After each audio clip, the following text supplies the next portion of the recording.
कभी इस दुख में मत जाइए कि मैंने उसका लगवा दिया था और उसका अरे आपने उसको कुछ दिखा दिया था, उसका राहु केतु साला सब खराब चल रहा है, वो कुछ ही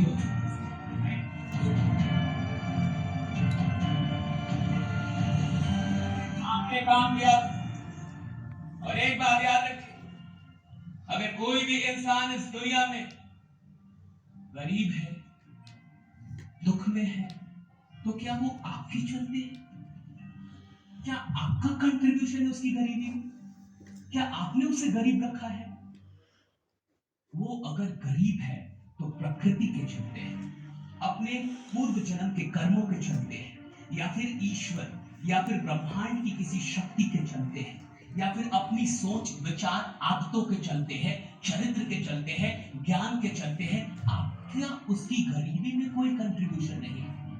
लेकिन अगर वो गरीब इंसान ईश्वर किसी भी माध्यम से आप तक भेजता है, तो आपको यह मानना चाहिए कि ईश्वर मुझे उस इंसान की गरीबी को दूर करने का माध्यम बनाना चाहता है।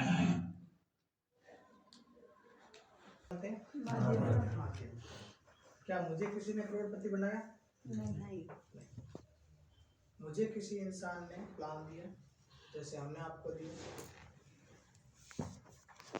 उस समय मेरे पास पैसे नहीं थे, मुझे पैसे की भूख थी, इसलिए मैंने उसको अचीव करने की कोशिश की। काम करता गया, लोग आते गए, काम करता गया, लोग आते गए, धीरे धीरे सीखता गया और आज यहाँ तक। मेहनत तो आप चाहे कोई भी फील्ड में जाओ, आपको करनी ही पड़ेगी। काम करोगे तो परेशानी तो आएगी, और नहीं करोगे तो ज्यादा आएगी।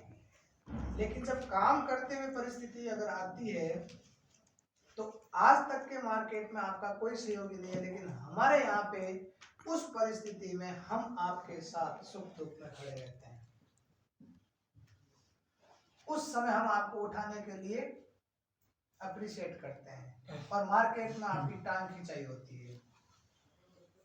इस तरीके से हमारे साथ लोग धीरे धीरे धीरे धीरे जुड़ जाते हैं। जब कोई बंदा जुड़ता है तो वो कंपनी से नहीं जुड़ता है, वो किससे जुड़ता है? एक दूसरे से। और एक दूसरे का अगर व्यवहार, एक दूसरे का बात करने का तरीका, ये सारी चीजें अगर सही होती है, तो फिर एक आदमी उस आदमी के साथ हमेशा वो खड़ा रहता है। क्या 25-30 हज़ार रुपए लगा के